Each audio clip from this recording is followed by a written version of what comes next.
Florida Senator Marco Rubio is with us from Miami. Senator, good morning. Good morning. Assess the debate last night and tell us what you have to do to win Florida, because you have said whoever wins Florida will be the nominee. Well, I mean, credit to the moderators. It was a policy debate. I think they went in with that goal, and everything was about policy. Other debates, they're all different, but other debates have been, I think last week I was asked 8 out of 13 questions or whatever were about Donald Trump. But I think last night, voters hopefully got to see that I knew on these issues what I would do as president. I don't think Donald did that, but I'll let voters make that assessment. And as far as Florida is concerned, look, we feel good. We're making progress. We have real momentum here now. And I think there's a growing realization in Florida among supporters of both John Kasich and Ted Cruz that they can't win in Florida. John Kasich and Ted Cruz are barely even campaigning here.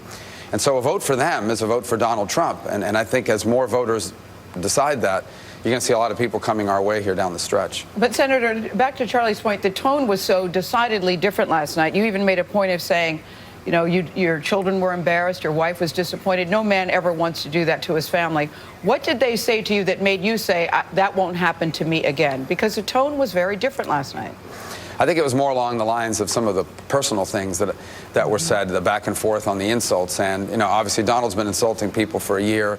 But when we chose to respond in kind, I don't think, well, I know that my wife and children didn't like that. And you know what, it wasn't really reflective of who I am or what my faith teaches me to be. So I said, you know, I regret doing that. It won't happen again. We're going to move forward with this campaign. I'm going to be who I am. And I believe that's enough to be elected.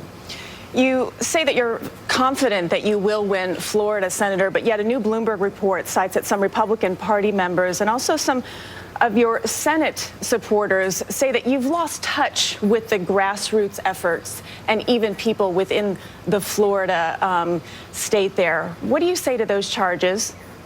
Yeah, well, people have their own opinion. I mean, anytime a campaign is going on, you're always going to have, if you go out as a journalist and interview enough people and what you're looking for is to find someone to criticize you, you're going to find someone. If I was up 10 points in the polls, they wouldn't say that. Do you still believe, as you said to me on Super Tuesday, that if Donald Trump is the nominee, it will destroy the Republican Party? Well, I certainly think it would fracture it. There is a very significant number of Republicans that will never vote for him. And you can't win unless the party is united. That's just a fact, and we have to deal with it. And the party can never unite behind Donald Trump? Lose.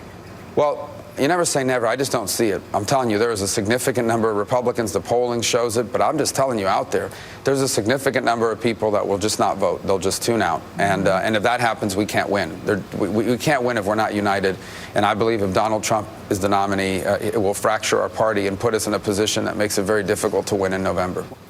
Senator Rubio, thank you so much for joining us this morning. Thank you.